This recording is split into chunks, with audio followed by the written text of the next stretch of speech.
सो आज हम करेंगे मैथ्स का चैप्टर 7। सो चैप्टर 7 है triangles chapter. So in this chapter पहले हमने किया था linear equation in two variables, जो कि डन हो चुका है अभी। उसके बाद आता है इक्विलिब्रियम ज्योमेट्री, जो कि आई थिंक उतना नेसेसरी चैप्टर नहीं है, तो हम लोग उसको बाद में करेंगे। सो पहले हम लोग चैप्टर 7 करेंगे, जो कि बहुत ज़्यादा ही इंपॉर्टेंट चैप्टर है। कॉन्ग्रुएंसी ऑफ ट्राइंगल्स बोल सकते हैं, जहाँ कॉन्ग्रुएंसी। सो फर्स्ट बात है इस चैप्टर में क्वेश्चंस कैसे टाइप के आएंगे। तो इस चैप्टर में क्वेश्चंस दो टाइप के क्वेश्चन हैं, दो से तीन टाइप्स के क्वेश्चन आ सकते हैं। या तो फर्स्ट ऐसा क्वेश्चन आएगा कि कॉन्ग्रुएंसी दिखाना पड़ेगा। सपोज दो ट्राइंगल्स गिवन है, उनको कॉन्ग्रुएंस दिखाना है कि दोनों ट्राइंगल सेम है। कॉन्ग्रुएंस मतलब सेम, कॉन्ग्रुएंस मतलब एकदम एग्जैक्ट सेम, ठीक है। तो दोनों ट्राइंगल्स को कॉन्ग्रुएंस दिखाना पड़े। या फिर क्वेश्चन में गिवन है that suppose triangle ABC and triangle DEF are already congruence, ठीक है। सपोज मैं दिखाता हूँ, जैसे ये है ट्राइंगल ABC और ये है triangle DEF। So suppose given है कि ये दोनों ट्राइंगल इक्वल है, मतलब कॉन्ग्रुएंट है। ये दोनों ट्राइंगल आर कॉन्ग्रुएंट, ठीक है। ये कॉन्ग्रुएंट का साइन होता है, ये दोनों ट्राइंगल कॉन्ग्रुएंट है। तो हमें क्वेश्चन ये हो सकता है कि शो दैट जो DE वाला साइड है, ये वाला जो साइड है, ये वाला और ये वाला side, show that DE is equal to AB, DE is equal to AB, ये दे सकता है। या फिर ये भी दे सकता है कि AB is equal to DE, proof congruence दिखाओ। ऐसा दो टाइप्स का क्वेश्चन आएगा। या फिर एंगल्स भी आ सकता है, साइड्स भी आ सकता है, कुछ भी दिखाने को बोल सकते हैं। बस क्वेश्चन पर ऐसे दोनों का टाइप का आएगा, या तो कॉन्ग्रुएंस दिखाने बोलेगा या फिर साइड्स या फिर एंगल्स सेम दिखाने के लिए बोलेगा। इन दोनों टाइप में से क्वेश्चन, जब दो टाइप्स का ही क्वेश्चन आएगा। सो फर्स्ट हम कुछ बेसिक चीज़ समझते हैं। तो कॉन्ग्रुएंस के बाद भैया कॉन्ग्रुएंस कैसा होता है, कॉन्ग्रुएंस चैप्टर में किस टाइप्स के क्वेश्चन आते हैं। तो सेकेंड हम लोग क्या समझेंगे कि कॉन्ग्रुएंसी को क्यों यूज़ किया जाता है, कॉन्ग्रुएंसी का यूज़ क्या होता है। कॉन्ग्रुएंसी का यूज़ होता है ताकि हम कुछ चीज़ को एग्जैक्टली मेजर, मतलब देख पाए कि सपोज कोई चीज़ एग्जैक्टली सेम है। सपोज ये पेन है, ये पेन का कैप है, ये मैं देख के बोल सकता हूँ कि ये दोनों सेम नहीं है। पर अगर ये पेन का कैप ना हो के ये वाला पेन हो तो दोनों सेम है, बस कलर अलग है। बट कलर, हाँ, ये ब्लैक है, ये ब्लैक है, ये ब्लू है, बस सेम है, बोथ आर सेम। सो मैं देखने से बोल सकता हूँ, बट मैथ्स में हमें प्रूफ करना पड़ेगा। So we have to proof whether it is equal और not. So for that reason we have to use congruency. And congruency भी कुछ रूल्स होते हैं, रूल्स मतलब क्राइटेरियाज होते हैं। So there are 5 criterias, there are 5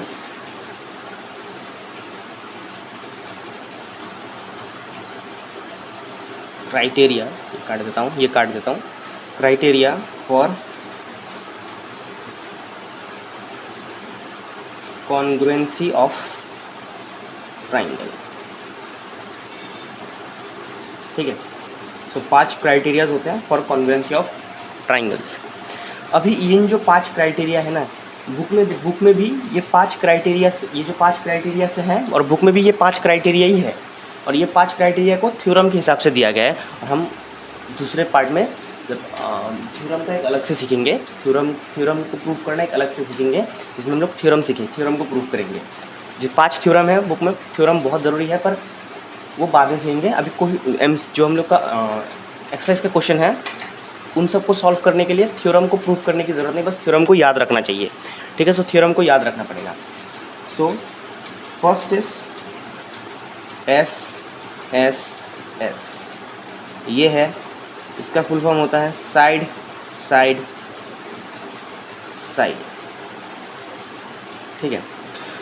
तो SSS मतलब साइड साइड साइड, ठीक है।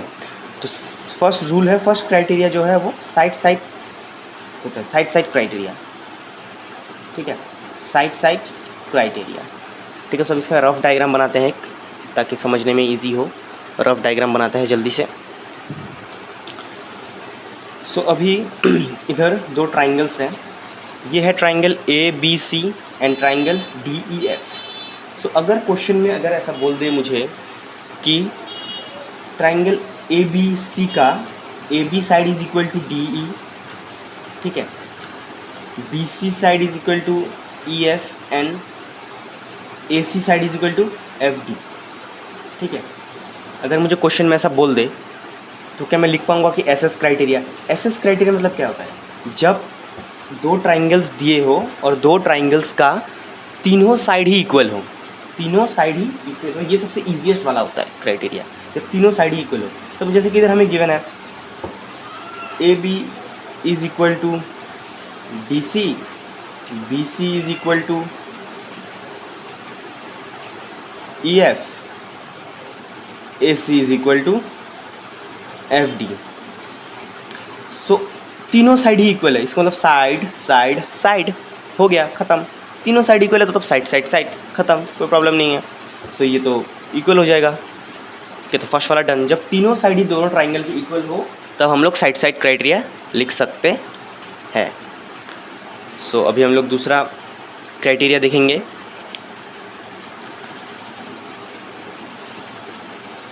दूसरा क्राइटेरिया जो वाला है, जो है SAS, जो है साइड एंगल साइड क्राइटेरिया। सो अभी ये दूसरा क्राइटेरिया है साइड एंगल साइड। तो अभी इसमें दो साइड और एक एंगल इक्वल होना पड़ेगा। जब भी कोई दो ट्राइंगल्स में दो साइड और एक एंगल इक्वल हो जाएगा तभी भी हम बोल पाएंगे कि साइड एंगल साइड क्राइटेरिया मतलब SAS क्राइटेरिया यूज़ हुआ है, मतलब यूज़ हुआ है। जैसे कि पर और एक ध्यान रखने वाली बात है, इधर देख, इधर side angle side angle side, angle बीच में है, इसका मतलब जो एंगल बनेगा वो भी बीच में होना पड़ेगा।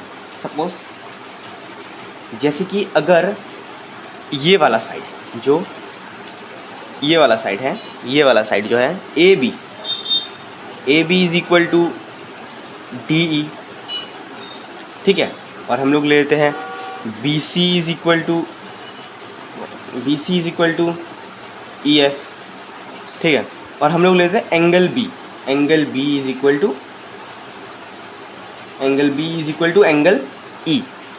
क्या अब ये साइड एंगल साइड बन रहा है? साइड एंगल साइड क्राइटेरिया बन रहा है, देखते हैं। ये वाला एक साइड हो गया, AB एक साइड हो गया, DE एक साइड हो गया, फिर उसके फिर BC और EF एक साइड हो गया, फिर उसके बीच में आ गया एंगल B। मतलब ये दो साइड के बीच में एक एंगल, इधर भी सेम दो साइड के बीच में एक एंगल, इधर भी दो साइड के बीच में एक एंगल, इधर भी दो साइड के बीच में एक एंगल बन रहा है। इसका मतलब ये करेक्ट है। अगर ये एंगल इधर ना बन के इधर होता, मतलब ये वाला एंगल इक्वल ना होता, ये वाला एंगल इक्वल होता, तब क्या ये साइड एंगल साइड बनता? नहीं बनता तब, क्योंकि AB is equal to DE, BC is equal to BC, BC is equal to EF और एंगल F इक्वल हो रहा है, angle F is equal to angle C। इसका मतलब क्या हो रहा है? दो साइड के बीच में तो एंगल नहीं बन रहा है, दो साइड के बीच में एंगल नहीं बन रहा है, दो साइड को छोड़ के जाके एंगल बन रहा है, ठीक है। फिर अगर ये वाला एंगल अगर इक्वल है और ये वाला साइड इक्वल है और ये वाला साइड भी इक्वल है और ये वाला एंगल इक्वल है, तब भी ASA यूज़ हो सकता है। मतलब दो साइड के बीच में एक एंगल इक्वल होना पड़ेगा। फॉर एग्जांपल ये वाला साइड और ये वाला साइड इक्वल है, ये वाला इक्वल है और ये वाला एंगल इक्वल है, ये वाला और ये वाला एंगल इक्वल है, तब भी ASA यूज़ हो सकता है। साइड एंगल साइड यूज़ हो सकता है। AB is equal to DE अगर ऐसा हुआ, ठीक है। फिर अगर ये वाला और ये वाला इक्वल है और ये वाला इक्वल है और ये वाला एंगल इक्वल है, angle C is equal to angle F, तब भी SAS होगा। बस बीच वाला एंगल, मतलब दो साइड के बीच में जो एंगल फॉर्म हो रहा है, जैसे कि ये वाला जो एंगल गया, बीच में जो एंगल फॉर्म हो रहा है वो वाला इक्वल होना चाहिए। जैसे इधर भी ये वाला एंगल हुआ तो ये वाला इक्वल होना पड़ेगा, ये वाला तो ये वाला इक्वल होना पड़ेगा, ठीक है। तो हम लोग अभी लिखते हैं, ये मतलब नोट डाउन करने के लिए, AB is equal to DE, then BC is equal to E F. इसका मतलब ये नहीं कि बीच में है तो बीच में लिखना पड़ेगा, पिच नीचे भी लिख सकते हो, उसमें कोई प्रॉब्लम नहीं है। A B sorry angle B is equal to, ऐसे लिखने से बेटर हम लिखते हैं angle A B C sorry A B C, angle A B C is equal to angle D E F, ऐसे लिखना बेटर होता है। Okay, so done. सो अभी हम लोग 2 नंबर वाला देखते हैं, सॉरी 3 नंबर, अभी 2 नंबर हो गया, 3 नंबर। सो 3 नंबर वाला क्या है? 3 नंबर वाला है ए एस ए। अभी इसका मतलब क्या होता है? अब ए एस ए होता है angle side angle. Done. So अभी इधर क्या है? Angle side angle criteria. Okay, so अभी एंगल साइड एंगल जो क्राइटेरिया है उसमें दो एंगल के बीच में एक साइड इक्वल होना पड़ेगा, दो एंगल के बीच में एक साइड इक्वल होना पड़ेगा। जैसे कि for example A B is equal to D E, A B is equal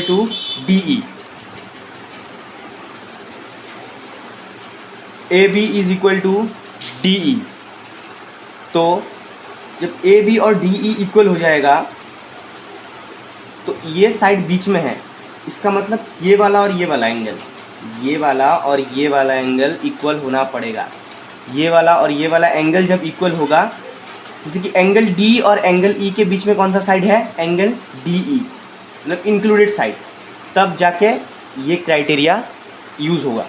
मतलब दो एंगल के बीच में एक साइड, जैसे इस वाले क्राइटेरिया में, जैसे साइड एंगल साइड क्राइटेरिया में था, दो साइड के बीच में एक एंगल, और एंगल साइड एंगल के बीच में, मतलब एंगल साइड एंगल क्राइटेरिया में दो एंगल के बीच में एक साइड, दो एंगल जैसे कि एंगल ए एंगल बी और उसके बीच में ये वाला साइड एंगल डी, तब जाके हो जाएगा, मतलब ये बन जाएगा। ये वाला क्राइटेरिया हम यूज़ कर सकते हैं। सपोज अगर अभी एंगल बी और एंगल सी इक्वल है और ये वाला साइड इक्वल, तब तो नहीं हो सकता। तो हम लोग देखते हैं, जैसे A B is equal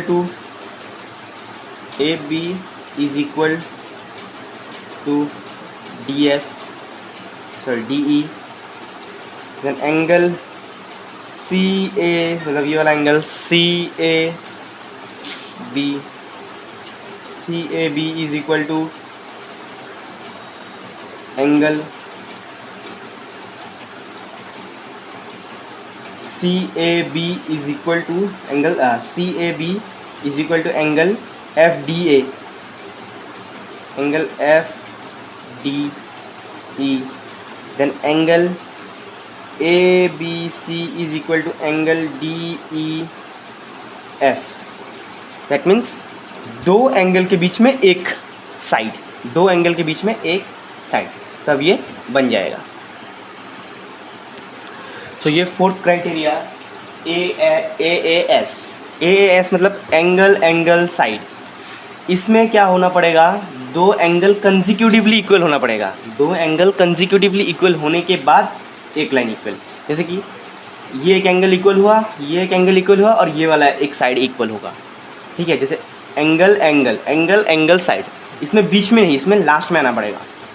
angle A angle B और ये वाला साइड। अगर किसी क्वेश्चन में आ गया, मतलब किसी आंसर में आ गया कि एंगल ए इक्वल आ रहा है, एंगल बी इक्वल आ रहा है, and then side B C equal आ रहा है, दैट मीन्स वो ए एस क्राइटेरिया यूज़ होगा। मतलब जैसे कि angle A equal to angle D, angle B equal to angle E, then B C is equal to C F, that means दो angle equal होने के बाद और एक एंगल बनेगा। ओके, सो हम लोग लिखते हैं angle C A B is equal to angle F D E, then angle A B C is equal to angle D E F. दो एंगल कंसेक्यूटिवली इक्वल आ गए। अभी एक साइड, इसके बाद अभी ये वाला एक साइड लेना पड़ेगा। ठीक है, तो ये वाला इक्वल आ गया, ये वाला भी इक्वल आएगा, चलेगा। हम लोग ये वाला इक्वल ले लेते हैं, angle side B C is equal to E F, ख़त्म। सो फिफ्थ क्राइटेरिया है वो है आर एच एस। और आर एच एस जो क्राइटेरिया है वो सिर्फ राइट एंगल ट्राइंगल्स पे वर्क करता है। जो ट्राइंगल्स जो राइट एंगल ट्राइंगल होते हैं, मतलब ऐसे टाइप के ट्राइंगल जिसमें राइट एंगल फॉर्म हो रहा हो, वो उसमें सिर्फ ये वाला वर्क करेगा। तो इसका मतलब क्या होता है, राइट एंगल, एक तो राइट एंगल होना पड़ेगा, एक हाइपोटेनियस होना पड़ेगा और एक साइड होना पड़ेगा, कोई भी साइड हो सकता है। तो एक राइट एंगल इक्वल होना पड़ेगा और एक हाइपोटेनियस इक्वल होना पड़ेगा। हाइपोटेनियस ये वाला मतलब राइट एंगल की जो अपोजिट साइड होता है उसे हाइपोटेनियस बोलते हैं। हाइपोटेनियस इक्वल होना पड़ेगा और एक कोई भी साइड इक्वल होना पड़ेगा। सो जैसे कि और अगर हाइपोटेनियस इक्वल नहीं हुआ तो ये नहीं होगा, इनमें से कोई भी अगर एक, जैसे कि सपोज अगर राइट एंगल नहीं हुआ तो ये वर्क नहीं करेगा, हाइपोटेनियस नहीं हुआ तो वर्क नहीं करेगा, ठीक है। सपोज अगर इधर जैसे कि अभी इक्वल है एंगल ए सी बी और एंगल ए सी डी। अभी मैंने ऐसे क्यों लिखा, क्योंकि पहले से ऐसे क्यों लिखा, क्योंकि अगर मैं एंगल सी लिखता तो ये वाला कौन सा एंगल डिनोट करता है पता नहीं चलता। क्वेश्चन ऐसा भी आ सकता है, मतलब ऐसा टाइप का डायग्राम भी आ सकता है, तो डिनोट करना प्रॉब्लम हो जाता है कि ये एंगल सी कौन सा एंगल शो कर रहा है, ये वाला एंगल शो कर रहा है या ये वाला एंगल शो कर रहा है। अभी ऐसे लिख दिया तो इजीली शो गया, ए सी बी मतलब ए सी बी ये वाला एंगल, और ए सी डी मतलब ए सी डी ये वाला एंगल, इजीली पता चल रहा है। तो अभी हाइपोटेनियस कौन सा है, जो राइट एंगल के अपोजिट वाला साइड होता है उसे बोलता है हाइपोटेनियस। तो हाइपोटेनियस क्या हुआ, A B. So A B is equal to A D. और एक कोई भी साइड, चलो ये वाला कॉमन साइड है, ये दोनों में आ रहा है मतलब कॉमन है, मतलब इक्वली होगा, तो ये वाला ले लेते हैं, ए सी इज इक्वल टू ए सी, ठीक है, ख़त्म। सो ये वाला हो गया, हाइपोटेनियस आ गया, राइट एंगल आ गया, हाइपोटेनियस आ गया, फिनिश्ड। सो अभी है some special property. Some special मतलब कुछ स्पेशल प्रॉपर्टीज़ होते हैं, जैसे कि अगर एक आइसोसेलेस ट्राइंगल हुआ। अभी आइसोसेलेस ट्राइंगल क्या है, आइसोसेलेस ट्राइंगल होता है जिस ट्राइंगल का दो साइड इक्वल हो। सो ये है, सपोज ये दो आइसोसेलेस ट्राइंगल है। तो अगर आइसोसेलेस ट्राइंगल का दो साइड इक्वल होता है, ये हमें पता है कि दो साइड, कोई भी दो साइड इक्वल होता है, ठीक है। तो सपोज अगर आइसोसेलेस ट्राइंगल का ये साइड और ये साइड इक्वल है, दोनों में दिखा रहा हूँ मैं, ये साइड और ये साइड इक्वल है, तो इनका जो अपोजिट एंगल है, इस साइड का अपोजिट एंगल कौन सा होगा, इस साइड के डायरेक्ट अपोजिट कौन सा आ रहा है, ये वाला, और इस साइड का अपोजिट कौन सा आ रहा है, ये वाला। तो इसका जो अपोजिट एंगल्स है हमेशा इक्वल होगा, मतलब ये वाला साइड हमेशा आइसोसेलेस ट्राइंगल का इक्वल होता है। तो आइसोसेलेस ट्राइंगल का ये वाला साइड और ये वाला साइड इक्वल है, तो इसका ये वाला एंगल और ये वाला एंगल भी इक्वल होगा। अगर क्वेश्चन में गिवन है आ गया कि for example A B C is a triangle, isosceles triangle, तो आइसोसेलेस ट्राइंगल से पता चलता है कि इनमें से दो साइड हमेशा इक्वल होंगे, ए बी और ए सी इक्वल होंगे। तो दो साइड, कोई भी दो साइड इक्वल हो सकता है, ये भी इक्वल हो सकता है, ए बी और बी सी भी इक्वल हो सकता है, ठीक है। तो इन दोनों का अपोजिट साइड मतलब equal side, opposite angles of the equal sides. जैसे कि ये दोनों इक्वल साइड्स है तो इसका अपोजिट एंगल्स, जैसे कि सपोज अगर ये वाला साइड इक्वल नहीं होता, ये वाला इक्वल होता, तो इसका अपोजिट साइड क्या बन रहा है, इसका अपोजिट एंगल ये वाला और इसका अपोजिट एंगल ये वाला रहेगा। तो ये वाला एंगल इक्वल है, तो ऐसे कॉन्ग्रुएंसी में यूज़ करना पड़ सकता है। मतलब आइसोसेलेस ट्राइंगल का फॉर्मूला भी प्रॉपर्टीज यूज़ करना पड़ेगा। अभी अगर क्वेश्चन में रहा कि एक ट्राइंगल है, for example there is a triangle and both the angles E and angle E F are equal, मतलब ये और ये एंगल इक्वल है। तो अभी हमने क्या पढ़ा कि एंगल ई और अपोजिट एंगल जब इक्वल होंगे, जैसे कि इसमें पढ़ा था कि ये दोनों साइड जब इक्वल होंगे तब जाके अपोजिट एंगल्स इक्वल होंगे। तो इसमें तो अपोजिट एंगल्स इक्वल है, इसका मतलब इसका अपोजिट, इस एंगल का अपोजिट साइड कौन सा है, ये वाला, और इस मतलब इस एंगल का अपोजिट साइड कौन सा है, ये वाला। तो हमें तो ऐसे ही पता चल गया कि ये वाला साइड और ये वाला साइड इक्वल होगा। फॉर एग्जांपल अगर ये वाला एंगल इक्वल ना, ओके, ये वाला एंगल इक्वल, ये वाला और ये वाला एंगल इक्वल होता, तो इसका अपोजिट साइड कौन सा है, ये वाला, तो ये वाला साइड इक्वल होता, ठीक है। सो ये वाला हो गया। सो अभी दूसरा है और एक second, property of isosceles triangle. Property of isosceles triangle: if two sides are equal, then the opposite angles are also equal. Means opposite angle of equal sides are always equal. So similarly, if two angles are equal,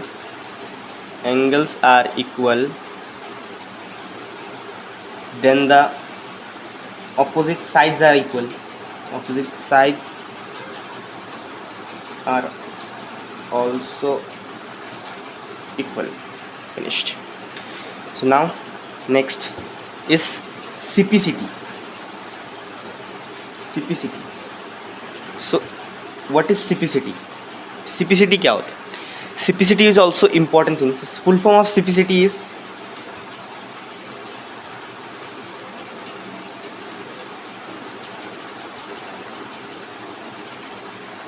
congruence parts of congruence triangle.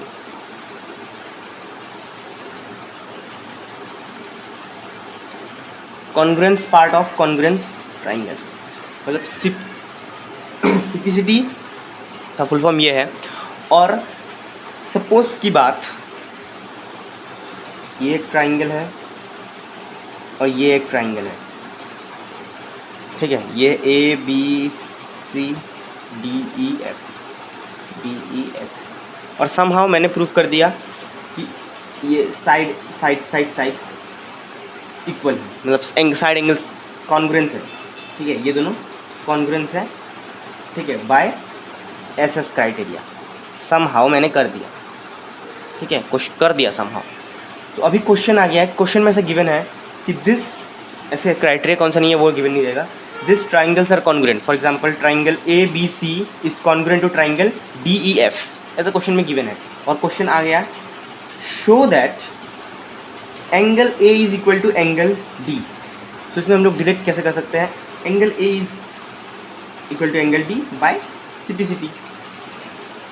अभी CPCT क्या है, मतलब इसका नियम होता है, rules होता है कि जब भी कोई दो ट्राइंगल्स इक्वल हो तो उसका कॉन्ग्रुएंस पार्ट हमेशा इक्वल रहता है. जैसे कॉन्ग्रुएंस पार्ट क्या क्या है, जैसे कि ये वाला एंगल B और एंगल E, ये वाला दोनों कॉन्ग्रुएंस है. एंगल C और एंगल F, ये वाला कॉन्ग्रुएंस है. एंगल A और एंगल D कॉन्ग्रुएंस है. फॉर एग्जांपल अगर ये साइड से नहीं देता, जैसे कि ये वाला साइड और ये वाला साइड कॉन्ग्रुएंस है, ये वाला साइड और ये वाला साइड भी कॉन्ग्रुएंस है, ये वाला साइड और ये वाला साइड भी कॉन्ग्रुएंस है. मतलब AC का कॉन्ग्रुएंस साइड कौन सा है, DF. BC का कॉन्ग्रुएंस साइड कौन सा है, EF. AB का कॉन्ग्रुएंस साइड कौन सा है, DE. तो समझ आ गया.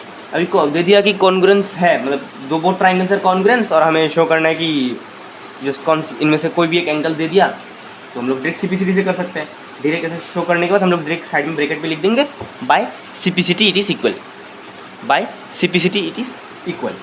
फॉर एग्जांपल जैसे कि दिया angle A is equal to angle D में अगर लिखता हूँ तो मैं लिखूँगा बाय CPCT. रीज़न तो देना पड़ेगा, क्यों इक्वल है, सो बाय CPCT इक्वल होगा, रीज़न देना पड़ेगा. पर ये CPCT कब काम आएगा, CPCT तब काम आएगा जब कि दो ट्राइंगल ऑलरेडी कॉन्ग्रुएंस है. विदाउट कॉन्ग्रुएंस CPCT का कोई काम नहीं है. जब दो ट्राइंगल्स कॉन्ग्रुएंस होंगे तब CPCT यूज़ होगा. और एक एक्स्ट्रा बेसिक, सपोज दो ट्राइंगल्स ऐसे हैं, ठीक है, एक क्वाड्रिलेटरल है. सपोज दो ये एक ट्राइंगल है, ठीक है, ABCD, ठीक है. सो ABC एक ट्राइंगल है, ABC एक ट्राइंगल है और ADC एक ट्राइंगल है, ठीक है. तो अभी ये AC जो है ना, ये दोनों ट्राइंगल्स में आ रहा है. ये ADC ट्राइंगल में भी आ रहा है, ABC ट्राइंगल में आ रहा है, मतलब ये कॉमन है, ठीक है. अगर हमें प्रूफ कॉन्ग्रुएंस करने दिया तो मैं डायरेक्टली कर सकता हूँ AC is equal to AC, because common line है. तो कॉमन लाइन जो बीच में होगा वो हमेशा इक्वल रहेगा. रीज़न क्या देंगे, common line, sorry common side, line नहीं कॉमन साइड. तो कॉमन साइड हमेशा इक्वल रहेगा. ये एक चीज़ हो गया, कॉमन साइड हमेशा इक्वल रहेगा. और इस चैप्टर में वर्टिकली ऑपोजिट एंगल भी यूज़ होगा, ठीक है, ऑल्टरनेट एंगल भी यूज़ होगा. ऑल्टरनेट एंगल, बहुत सारे corresponding angles, alternate angles, corresponding angles, cointerior angles, parallel lines सब यूज़ होंगे। एंड थ्योरम्स नेक्स्ट पार्ट में सॉल्व कर देंगे। थ्योरम्स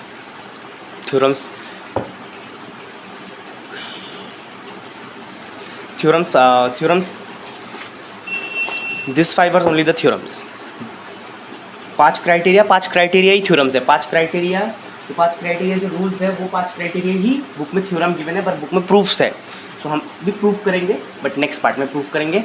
ये एक्सप्लेनेशन पार्ट है। वो 5 जो रूल्स दिए हैं इधर, मतलब क्राइटेरियाज है, उन क्राइटेरिया को कैसे, जब मतलब थ्योरम्स क्या है कि ये जो एसएस क्राइटेरिया है, ये एसएस क्राइटेरिया यूज़ होने से दो ट्राइंगल्स कैसे इक्वल हो गए, क्यों इक्वल हो गए, ये एग्जाम में क्वेश्चन आएगा। प्रूफ दैट एस, मतलब ऐसा थ्योरम आ सकता है, SS criteria proof SS criteria bye SS criteria proof SS criteria bye proof ASA criteria. ठीक है, ऐसा क्वेश्चन पक्का आएगा, आ सकता है, थ्योरम्स आ सकता है। तो थ्योरम्स हम नेक्स्ट पार्ट में, थ्योरम्स का एक एक्स्ट्रा वीडियो होगा, उसमें हम लोग थ्योरम सॉल्व करेंगे। एंड एक्सरसाइज कल 3 एक्सरसाइज है, उसमें से कल सॉल्व करेंगे। सो एक्स्ट्रा वीडियो 3 एक्सरसाइज का। सो ये एक्सप्लेनेशन पार्ट है। Okay, done.